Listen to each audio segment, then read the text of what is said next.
Last class में हम लोगों ने देखा था Newton second law of motion और उसका स्टेटमेंट भी लिख लिया था। एक छोटा सा हेडिंग डलवाया होगा आपको, Newton second law in component form and its significance. तो इस वाले पर्टिकुलर टॉपिक को आज कंप्लीट करते हैं और उसके बाद इंपल्स और फिर आगे की पढ़ाई को कंटिन्यू करेंगे। लिखें, इन terms of their rectangular component, in terms of their rectangular component the force, momentum and acceleration vector in terms of their rectangular component, the force, momentum and acceleration vector can be expressed as, तो force को आप क्या लिख सकते हैं? Rectangular component के terms में what you can write is fx i cap plus fy j cap plus fz k cap. Similarly, this is the force vector. आप इसी तरह मोमेंटम वेक्टर और एक्सेलरेशन वेक्टर को भी लिख सकते हैं। Momentum vector p is given as px i cap plus py j cap plus pz k cap, and acceleration vector can be given as ax i cap plus ay j cap plus az k cap. इस तरह से आप rectangular form में सारे vectors को इस तरह से दिखा सकते हैं। What it? अब by definition what I can write is df is equal to, can I write dp by dt। तो fx i cap plus fy j cap plus fz k cap can be written as d of px i cap plus py j cap plus pz k cap by dt। अगली line में can I write d of px by dt i cap plus d of py by dt j cap plus d of pz by dt k cap. अब इन दोनों को अगर मैं compare करूं तो एक चीज तो मैं कंफर्मली लिख सकता हूं कि fx is equal to d of px by dt के बराबर है, fy जो है वो df py dt के बराबर है, और fz del of pz dt के बराबर है। Equation number 1, equation number 2 and equation number 3। अब जरा अगली लाइन में देखिए, px को can I right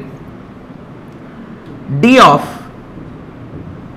this can be written as mass into velocity x by dt plus in i cap d of mass into velocity y j cap by dt, and this can be written as d of mass into velocity z k cap by dt।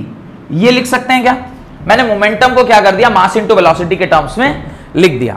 अगर मैं इसे ऐसा लिख सकता हूं तो ये ऊपर वाली लाइन मिटा दूं, ये ऊपर वाली लाइन fx fy fz ये तीनों जो मैंने लिखा है इनिशियली, इसे मैं आसानी से मिटा सकता हूं। चलिए अब ध्यान से देखिए, d ऑफ m कांस्टेंट है, बाहर ले लेता हूं, vx i cap by dt plus D V Y J cap plus D T plus D of V Z K cap by D T. ऐसा लिख सकते हैं क्या इसको?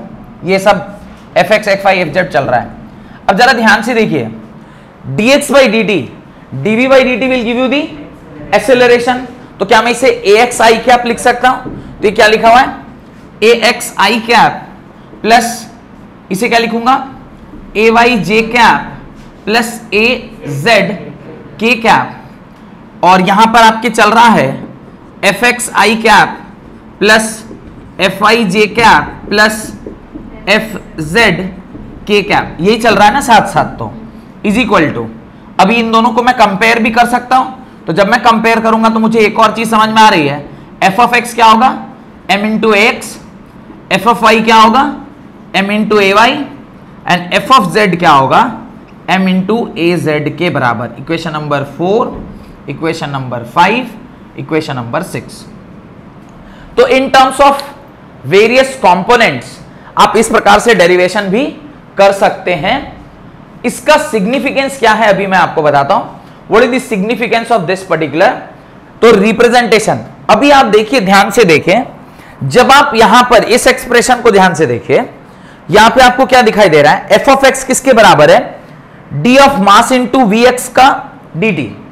अब मान लीजिए कि ये वाला वेलोसिटी चेंज हो रहा है, if this velocity is changing then correspondingly the force will change and correspondingly the acceleration will change. Whereas अगर y कंपोनेंट में वेलोसिटी इज नॉट चेंजिंग, अगर वेलोसिटी चेंज नहीं हो रही है, तो D V Y by D T will be zero, mass into velocity ये वाला component will be zero.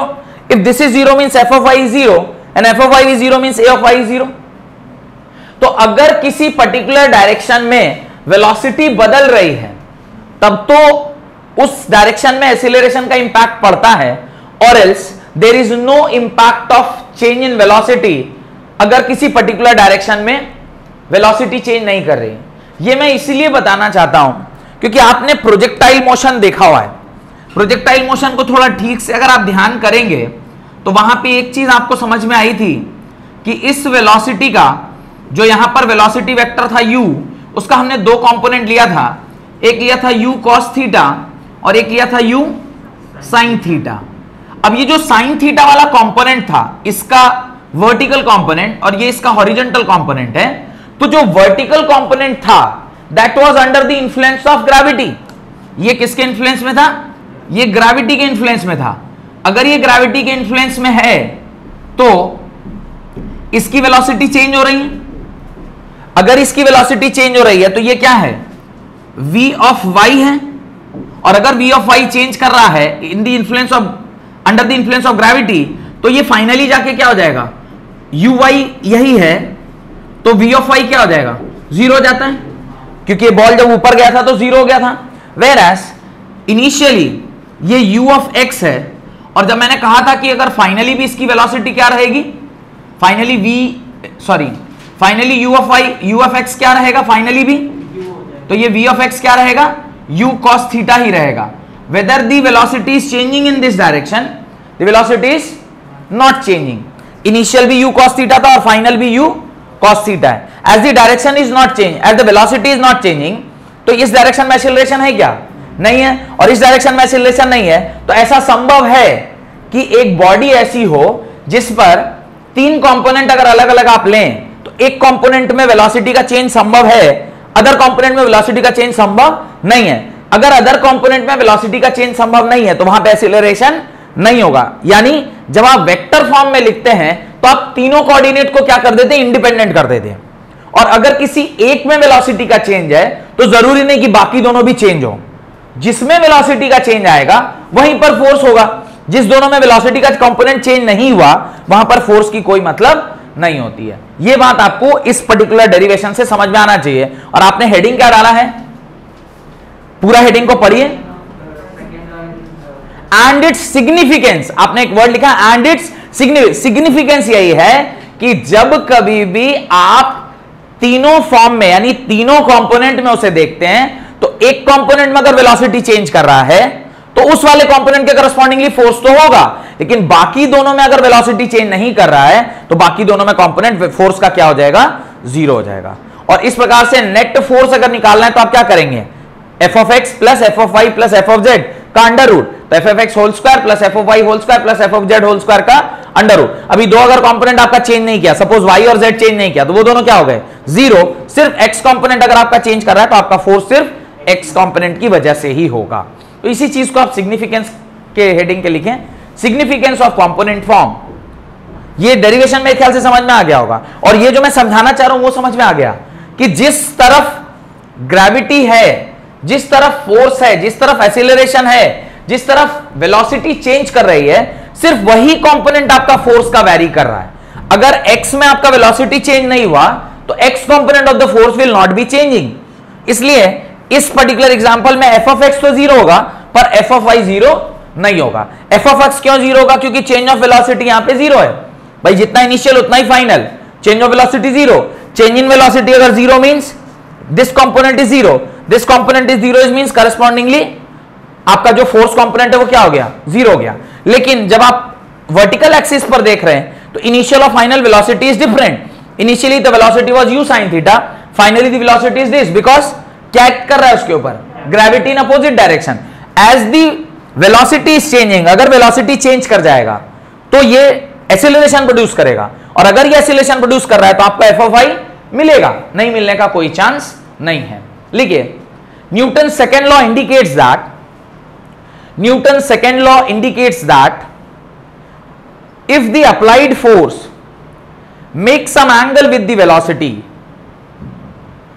if the applied force makes some angle with the velocity, if the applied force makes some angle with the velocity of the body,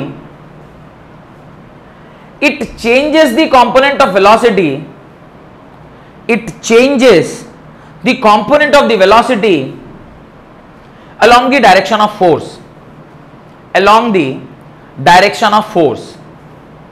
Newton's second law indicates that if the applied force makes some angle with velocity of the body, it changes the component of velocity along the direction of force. वो component of velocity जो force के direction में है वही सिर्फ बदलेगा, जो उसके perpendicular direction में होगा वो change नहीं करेगा। Perpendicular component will not change, but the component which is in the direction of force will change. Obviously, वो velocity को change कर देगा। अब कैसे change करेगा? तो अगर मान लीजिए force के दिशा में velocity है तो speed हो जाएगा, और अगर force के उल्टे दिशा में velocity है तो उसको रोक देगा। ये डिपेंड करता है सिचुएशन में। ऑब्वियसली आप अगर इधर भाग रहे हो, आपको इधर से ही कोई खींच रहा है, उधर आप भाग रहे हैं, इधर से कोई खींच रहा है, तो आपकी स्पीड स्लो होगी या रुक जाएंगे आप, और आप उधर ही भाग रहे हो, आपको इधर से कोई धक्का लगा रहा है। ऑब्वियसली ये जो मैं बोल रहा हूं ये थोड़ा सा ये सब लिख दिया, तो इस जो डेफिनेशन है इसको थोड़ा मैं समझाने की कोशिश करता हूं क्या बोला जा रहा है। वैसे तो ये जो एग्जांपल प्रोजेक्टाइल का दिया था उससे ही समझ में आ जाएगा, लेकिन अगर नहीं आ रहा है तो आप देख सकते हैं। Suppose this is the line of action, ये सपोज करिए फोर्स का कंपोनेंट है, ये आपने सपोज करिए वेलोसिटी का डायरेक्शन है, दोनों के बीच में कुछ एंगल है फलाना। मैं कह रहा हूं कि इसका ये वाला कंपोनेंट, कौन सा कंपोनेंट? वो कंपोनेंट जो फोर्स की डायरेक्शन में है, वो उसको मैं बोलूंगा VF बोल रहा हूं, क्योंकि वो फोर्स के डायरेक्शन में। वो क्या होगा? V cos थीटा, और एक कंपोनेंट इसके परपेंडिकुलर होगा। अगर इसको मैं रिजॉल्व करता हूं तो एक कंपोनेंट इधर आएगा और एक कंपोनेंट इधर आएगा। इधर वाला कंपोनेंट होगा V sin theta. As the force के परपेंडिकुलर ये लग रहा है तो ये विल नॉट चेंज। जो वेलोसिटी चेंज होगी वो कौन सा कंपोनेंट होगा?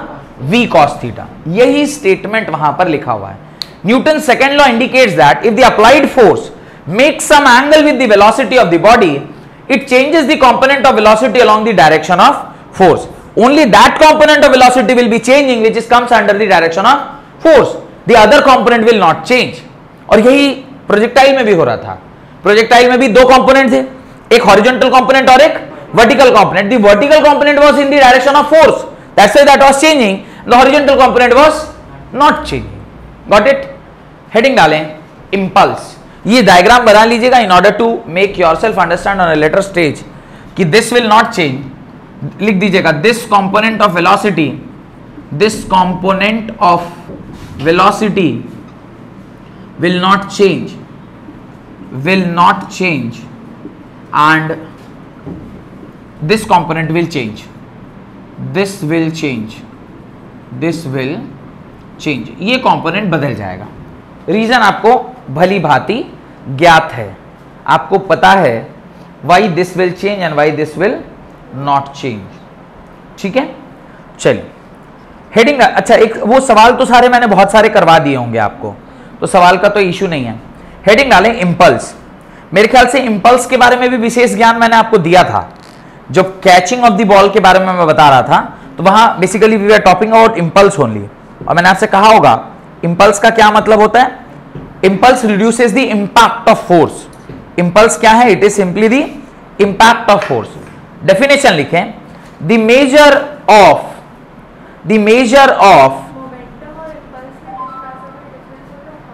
impulse is impact, of force and momentum is mass along with velocity, जो एक क्वांटिटी होती है जो आपके अंदर एक डर पैदा करती है. It is a quantity of mass. Definition लिखवाए होंगे मोमेंटम का.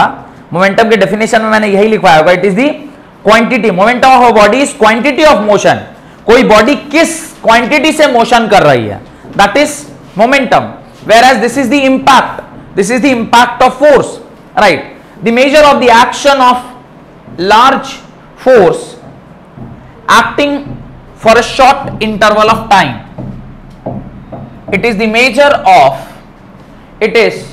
measure of the action of a large force acting for a short time to produce a finite change in momentum. Large force बहुत थोड़े समय के लिए in order to have a finite change in momentum. Finite change in momentum. Momentum का change क्या होना चाहिए? Finite होना चाहिए. What it is called an impulse. Is called an impulse. Impulse का जो फॉर्मूला है that is impulse is equal to, impulse is denoted by capital I और impulse का फॉर्मूला होता है, this is impulse, और impulse का जो फॉर्मूला होता है that is I is equal to average time into force. Average time into force, sorry, average force into time. Average time क्या? Average force into time. Average force into time. Why it is calling as average force? Because multiple forces कई बार एक साथ काम करते रहते हैं और ये जो फोर्स है ये बहुत बड़ा फोर्स है, काफी लार्ज फोर्स है. जैसे मैंने बताया कि क्रिकेट का बॉल आपकी ओर आ रहा है तो काफी स्पीड से काफी बड़ा चेंज इन एक्सेलरेशन आपको करना है. वो अगर सपोज करिए 40 मीटर पर सेकेंड से ट्रैवल कर रहा था और उसको रिड्यूस करके आपको जीरो करना है तो आपको जो चेंज ऑफ स्पीड है वो बहुत ज्यादा है. Mass of the body is not changing, तो चेंज ऑफ स्पीड बहुत ज्यादा है, लेकिन चेंज ऑफ स्पीड को बहुत कम समय में आपको क्या करना है? रिड्यूस करना है. तो ये जो इंपैक्ट क्रिएट करेगा वो तभी ज्यादा क्रिएट होगा जब आपको टाइम पीरियड बहुत कम मिले. अगर आप टाइम पीरियड को क्या कर देंगे? रिड्यूस कर देंगे तो आपका काम बन जाएगा. जैसे आप फॉर्मूले के हिसाब से देखेंगे तो कह रहे हैं कि इंपल्स अगर किसी का मुझे घटाना है और इन दोनों का प्रोडक्ट अगर क्या रहने वाला है? कांस्टेंट रहने वाला है, तो इस एवरेज फोर्स अगर मैं दो चीज कर सकते हैं, या तो फोर्स बढ़ा दूं नहीं तो टाइम. अगर मैं टाइम बढ़ा रहा हूं तो ऑब्वियसली इंपैक्ट ऑफ फोर्स क्या कर जाएगा?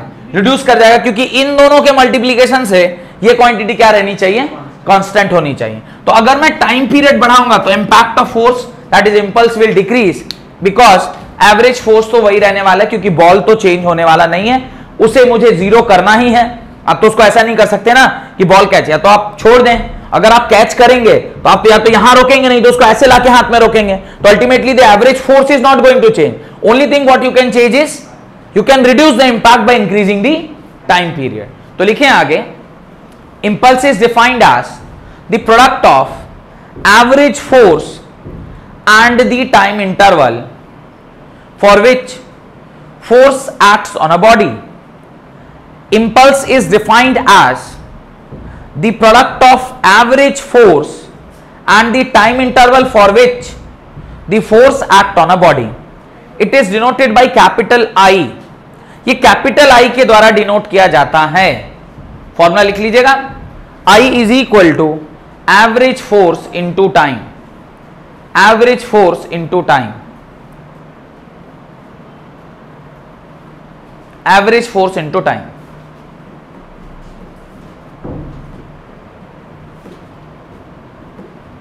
कोई दिक्कत?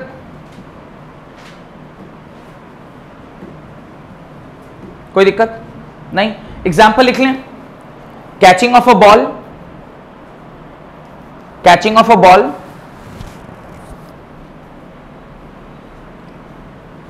Change of momentum catching of the ball में रिमेन कांस्टेंट.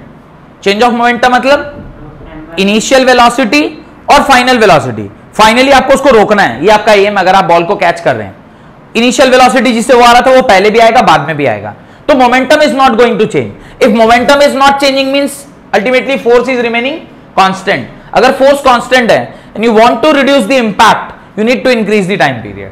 तो आपको इंपैक्ट को रिड्यूस करने के लिए टाइम पीरियड को क्या करना पड़ेगा, बढ़ाना पड़ेगा। तो इस प्रकार से एक रिलेशनशिप आपको यहां मिल रहा है, impulse is equal to average force into time. Obvious है, आप अगर उसके टाइम पीरियड को बढ़ाते हैं तो आपको जो चोट लगने का प्रक्रिया है वो कम होगा। अगर आप वहीं पे ढक से पकड़ लीजिएगा, काफी तेज इंपैक्ट लगेगा, आपके हाथ में चोट आएगा। Sometimes it is not mathematical नहीं होता है, क्योंकि मान लीजिए ये कांस्टेंट रहने वाला है, तो इस हिसाब से अगर आप इंपल्स को मैथमेटिकली देखेंगे तो डायरेक्टली प्रोपोर्शनल हो जाएगा।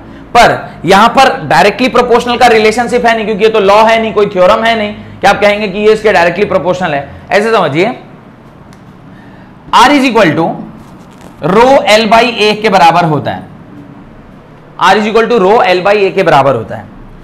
और यहां से जब हम रो निकालते हैं तो रो इज इक्वल टू हो जाएगा आर ए बाई एल। तो मैथमेटिकल फॉर्मूला तो ये कहता है कि रेजिस्टिविटी जो है वो डायरेक्टली डिपेंड करना चाहिए था एरिया के ऊपर और इनवर्सली प्रोपोर्शनल होना चाहिए था इसको लेंथ के ऊपर। क्या रेजिस्टिविटी लेंथ और एरिया पर डिपेंड करता है? It is the property of a material. तो समटाइम मैथ्स कुछ कहता है पर लॉजिक कुछ कहता है फिजिक्स का। तो समटाइम आप जो मैथमेटिकली देख रहे हैं फिजिक्स का लॉजिक में नॉट एक्सेप्ट इट। तो हर बार जो आप मैथमेटिकल रिलेशनशिप देखते हैं वो जरूरी नहीं कि फिजिक्स उसको सपोर्ट करे। तो यहां पे फिजिक्स का सपोर्टिंग नहीं है। जैसे ये आपको अच्छे से समझ में आ गया होगा क्योंकि आप जानते थे, ये आप नहीं जानते, पर मैं कह रहा हूं कि मैथमेटिकल रिलेशनशिप से मत जाइए, you simply come with the logic. Logic is in order to make this as constant you need to manage these two. Impulse is the impact and time is आपके हाथ में। If you are not increasing it, अगर आप मान लीजिए इसे बहुत कम time रखते हैं तो अगर ये बहुत छोटा होगा तो इंपैक्ट ज्यादा क्रिएट होगा, और ये अगर बड़ा है तो इंपैक्ट कम क्रिएट होगा। तो this is logical not mathematical. Heading डालें Newton's third law of motion. अब जैसा कि न्यूटन का तीसरा नियम कहता है, already you know what is the Newton's third law of motion. क्या कहता है न्यूटन का तीसरा नियम? न्यूटन का तीसरा नियम कहता है every action has equal and opposite reaction. तो पहले स्टेटमेंट लिख लें, write the statement. According to Newton's third law, according to Newton's third law, force in nature always occurs in pair. Force in nature always occur in pairs. That is, force on body A, that is, force on body A by body B is equal and opposite to the force on body B by A. Force in nature always occur in pairs. Force on body A by body B is equal and opposite to force on the body B by A. तो A और B जो आपके bodies हैं इसके ऊपर जो force लगता है वो ऑलवेज इक्वल एंड अपोजिट होता है। What do you mean y equal and opposite अभी समझते हैं। सपोज करिए ये आपका एक ऑब्जेक्ट है और ये भी आपका एक कोई दूसरा ऑब्जेक्ट है। अगर ये दोनों कांटेक्ट में हैं, इसको मैं ए बॉडी बोल रहा हूं, इसको मैं बी बॉडी बोल रहा हूं, इस पर जो फोर्स लगेगा उसे मैं बोलूंगा force on body B because of A, और इस पर जो फोर्स लगेगा उसे मैं बोलूंगा force on body A because of B. दोनों जो फोर्सेस हैं F A B is equal to F B A. अगर मैं इसके मैग्नीट्यूड की बात करूं, मैग्नीट्यूड वाइज दोनों एक दूसरे के बराबर होंगे, वेयर एज अगर मैं इसे वेक्टोरियली लिखूं तो F A B must be equal to minus of F B A, because दोनों का डायरेक्शन क्या होगा, अपोजिट डायरेक्शन में दोनों के दोनों दिखेंगे। तो ये आप उसके नीचे बना लें कि इस तरह से जब कभी भी एक बॉडी दूसरी बॉडी के साथ कांटेक्ट में आता है तो दोनों पर इक्वल एंड अपोजिट फोर्स काम करता है, because force in nature always occur in pair. अब जो सबसे इंपॉर्टेंट बात होती है वो ये होती है कि हमें ये पहचानना, हम ये पहचान पाए कि कौन कौन सा एक्शन रिएक्शन पेयर है। ये सबसे महत्वपूर्ण चीज होता है कि हम ये पहचान पाए कि एक्शन रिएक्शन पेयर क्या है। जनरली जब मैं फोर्स की बात करता हूं तो एक एग्जाम्पल मैं देता हूं और आपसे पूछना चाहता हूं कि बताइए कि एक्शन रिएक्शन पेयर यहां पे क्या होगा। सपोज करिए, ये तो आपने सुना होगा कि एक बंदा बैठा हुआ था नाव के ऊपर और वो जंप मारा नाव के ऊपर से, तो जैसे ही ये बंदे ने जंप किया, ये बच्चा जंप कर रहा है वहां पर लैंड के ऊपर, ये आपका ये इधर तक ही नाव है, या ऐसा करके आपका ये कुछ पेड़ वेड़ है, और ये मैं बताना चाह रहा हूं कि ये नदी का किनारा है जहां पे ये जंप कर रहा है। ये जैसे ही ये भाई साहब यहां से जंप करके इस लैंड पर गिरे, ये आपका पानी है, this is water and this is land, इस पे घर बना हुआ है। ऐसे एक डायग्राम तो हम लोगों ने बनाया होगा बचपन में। ये पानी है इधर, तो उसी इधर से पीछे से जंप किया ना, आगे से जंप कर गया। अब उसी टाइम पे ये नाव पीछे की ओर जाती है, उसी टाइम पे ये नाव पीछे की ओर जाती है। तो ये दोनों एक्शन रिएक्शन पेयर हुए क्या? एक्शन रिएक्शन पेयर एक ही बॉडी पर लगते हैं, अलग अलग बॉडी पर लगते हैं? दो अलग अलग बॉडी पर। ये याद रखिएगा, क्लास 9th में भी मैंने इसके बारे में आपसे जिक्र किया होगा। लिखें, some important implication about the third law of motion. Some important implication about the third law of motion. First, Newton's third law of motion is applicable. Newton's third law of motion is applicable irrespective of the nature of force. What do you mean by irrespective of the nature of force? Force किस nature का है? Contact force है, non contact force है, conservative force है, non conservative force है, इससे उसको कोई लेना देना नहीं है, ये सिर्फ एक्ट करता है। Force, Newton's third law of motion is applicable irrespective of the nature of force. That is, it can be any force, gravitational, tension, normal, contact, non contact etcetera, तो कुछ भी हो सकता है। Second point, action and reaction always acts on two different bodies. Action and reaction always act on two different bodies. Action और reaction जो है वो दो bodies के ऊपर काम करती हैं। उसका एक एग्जाम्पल तो ये बोर्ड पर मैंने बना रखा है कि जब ये बंदा इधर से कूदेगा, बोट पर से जैसे ही ये कूदेगा, तो इसके कूदने पर ये भाई साहब आगे आएंगे तो करस्पॉन्डिंगली बोट कहां जाएगा? पीछे जाएगा। तो एक्शन अगर इस मैन ने किया है तो रिएक्शन किस पर आया? बोट पर आया। सेम आपने वहां पे भी देखा होगा, जब आप गोली फायरिंग करते हैं, तो गोली फायरिंग भी करते हैं तो बुलेट आगे की ओर जाती है तो आदमी को पीछे की ओर धक्का लगता है। That can also be compared as action and reaction pair. एक आध जगह और है जहां पर आप एक्शन रिएक्शन पेयर को अनुभव कर सकते हैं। जैसे मान लीजिए आप चल रहे हैं, तो चलते हैं तो आप आगे की ओर बढ़ते हैं, उसी टाइम पर जमीन पीछे की ओर खिसक रहा होता है। एक्चुअली जमीन तो खिसका नहीं सकते, आप इतने पावरफुल नहीं कि जमीन को पूरा पीछे खिसका दें, तो जमीन के कण को आप पीछे खिसकाते हैं। पूरी जमीन तो नहीं हिल के पीछे हो जाएगी, तो ऐसा हुआ सारा लोग चल रहा और धरती और तेज तेज चलने लग गई, अगर सब लोग एक साथ ऐसे चलने लग गए तो। लेकिन होता क्या है, जिस चीज पर आप चल रहे होते हैं उसके छोटे छोटे कण को आप पीछे की ओर ऐसे धक्का लगाते हैं, तो दैट कैन बी ऑल्सो। तो आप आगे बढ़ रहे हैं पर जो धरती के ऊपर के कण है वो पीछे की ओर जा रहे हैं, तो ये भी एक्शन रिएक्शन पेयर का एग्जाम्पल हो सकता है। बालू, धरती के जो छोटे छोटे बालू के कण हैं वो पीछे की ओर जा रहे हैं। हाँ, आप क्या कहना चाह रहे हैं? डेजर्ट टाइप, कहीं भी, इवन आप रोड पर भी, इस पे भी चलते हैं। बेस्ट एग्जांपल है चक्का, याद करिए ना, गाड़ी का चक्का बारिश में देखें तो उसका पीछे पानी का छिटका किधर आता है? ऑब्वियसली पीछे आता है। तो अब वो पानी है तो पानी आ रहा है, अगर बालू रहेगा तो बालू पीछे आएगा, तो नॉर्मल है। Third, the force of action and reaction can not cancel each other. The force of action and reaction can not cancel each other. मेरा आर्ग्यूमेंट है why they can not cancel each other. Very good, because they are acting on two different bodies. Two different bodies, दो अलग अलग bodies पर चूंकि act कर रहा होता है, इसलिए आपस में एक दूसरे को कैंसिल नहीं कर पाता है। The last point, no action can occur in the absence of reaction. No action can occur in the absence of reaction. सिर्फ एक्शन जैसा कुछ नहीं होता कि आपने एक्शन किया उसका रिएक्शन नहीं मिला। रिएक्शन तो मिलना ही है। आप अपने दोस्त को ही अगर परेशान कर रहे हैं तो हो सकता है पहली बार बिना रिएक्शन दिए रह जाए, पर थोड़ी देर के बाद हो सकता है थप्पड़ चल जाए, तो दूसरी बार जब थप्पड़ चलेगा ना तो वो इंपैक्ट ज्यादा रहेगा पहले वाले के सारे केसेस को मतलब वो करते हुए। कई बार ऐसा होता है कि आप एक बार परेशान कर रहे हैं तो जवाब अगर नहीं मिला, तो वो जो जवाब नहीं मिला ना, इसलिए नहीं सोचना चाहिए कि रिएक्शन नहीं हुआ, रिएक्शन हुआ, वो भर रहा है रिएक्शन आपका। अब जैसे वो भर के पूरा हो गया, एक ही बार रिएक्शन जब मिलता है तो ज्यादा आता है, तो इसलिए उससे अच्छा है छोटे छोटे टर्म्स में ही रिएक्शन लेना चाहिए। एक बार जब बड़ा रिएक्शन मिलता है तो कष्ट भी होता है। क्या है, तो एक्शन अगर आप नहीं करेंगे तो रिएक्शन होना संभव नहीं है। ये कुछ इंपॉर्टेंट बातें हैं न्यूटन्स थर्ड लॉ को ध्यान में रखते हुए हमें समझ में आना चाहिए। अब आप हेडिंग डालें conservation of momentum, conservation of momentum. What do mean by conservation of momentum? Conservation of momentum क्या है?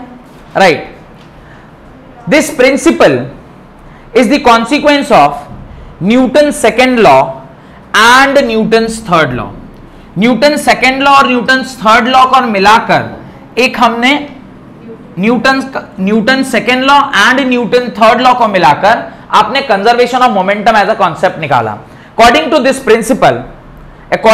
Principal, in the absence of an external force, in the absence of an external force, अगर external force नहीं है तब in the absence of an external force the total momentum of a system remains constant, the total momentum of a system remains constant, total momentum of a system remains constant और conserved and does not changes with time, and does not changes with time. ये statement मैंने अभी आपको बताया कि अगर कोई external force zero है, if the net force acting on a body is zero, तो उसके ऊपर जो मोमेंटम है वो क्या रहता है? कंजर्व्ड रहता है, या मोमेंटम क्या रहता है? कांस्टेंट रहता है। अगर नेट फोर्स जीरो है या नेट एक्सटर्नल फोर्स जीरो, इसका क्या मतलब है? इसका मतलब है the velocity of the body is not changing, and if the velocity of the body will not change, तो change in acceleration, change in velocity नहीं हुआ तो एक्सेलरेशन नहीं आया, और एक्सेलरेशन नहीं आया तो फोर्स जीरो, या इसका उल्टा, अगर फोर्स जीरो है तो एक्सेलरेशन नहीं है, और एक्सेलरेशन नहीं है तो उसके ऊपर चेंज इन वेलोसिटी नहीं होगा, और चेंज इन वेलोसिटी नहीं हुआ तो मास भी कांस्टेंट और वेलोसिटी भी constant. If mass and velocity are both constant initially and finally then we can say the momentum is conserved. तो इसको हम लोग छोटे से एक डेरिवेशन में चेक करते हैं। Right, explanation of conservation of momentum, heading are, ये स्टेटमेंट ध्यान रह जाएगा ना, in the absence of external force the net momentum या total momentum of a body remains constant और कंजर्व्ड। लिखें explanation of conservation of momentum. Let us consider a momenta of two particle system, let us consider a momenta of two particle system having masses m1 and m2 and momentum p1 and p2 respectively, having masses m1 and m2 and momentum p1 and p2 respectively, full stop। तो total momentum उस system के लिए हम क्या लिख सकते हैं? तो टोटल मोमेंटम होगा p is equal to sum of both the momentum p1 and p2। चूंकि दो बॉडी दो मासेस सिस्टम है तो initial momentum p1 plus p2 के बराबर होगा, full stop. Suppose F1 and F2 are two forces acting on a particle, suppose F1 and F2 are the two forces acting on a particle of mass m1 and m2, on mass m1 and m2,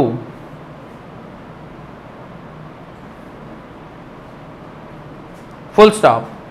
Small time interval delta t,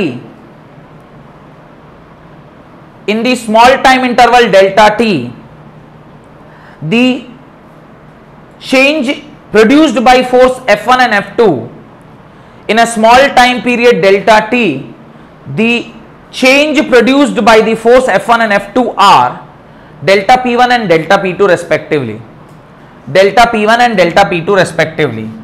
तो छोटे से time period delta T में F1 और F2 जो impact create कर रहे होंगे, यानी जो मोमेंटम चेंज करा रहे होंगे, वो नेट चेंज होगा डेल्टा पी, और इसका मोमेंटम चेंज हो जाएगा delta P1 plus delta P2।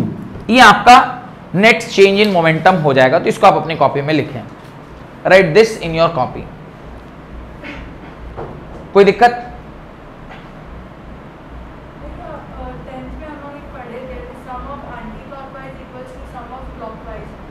वो torque conservation of angular momentum है, ये तो अभी लीनियर मोमेंटम पढ़ रहे हैं, एंगुलर मोमेंटम रोटेशन में आएगा सर, तो वहां पे पढ़ेंगे।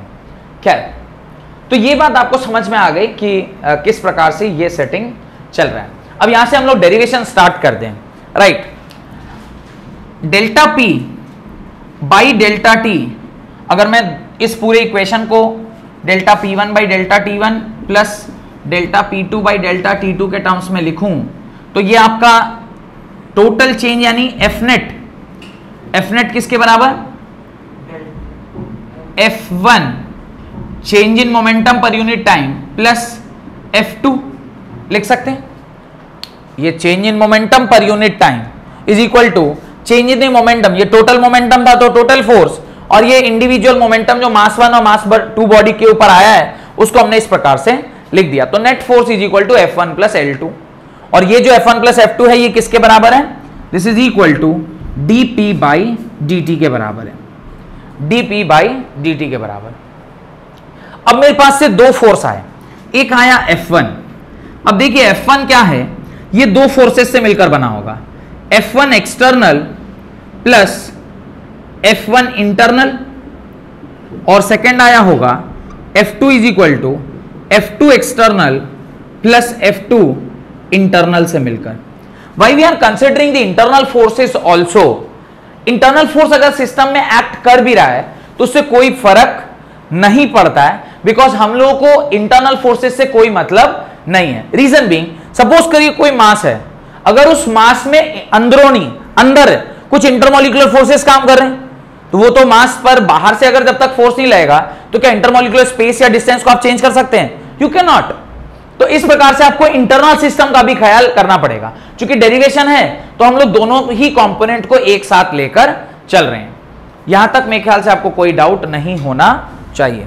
तो अब आप इस फॉर्मूले में dP is equal to dP by dt is equal to F1 की जगह पर आप क्या लिख सकते हैं?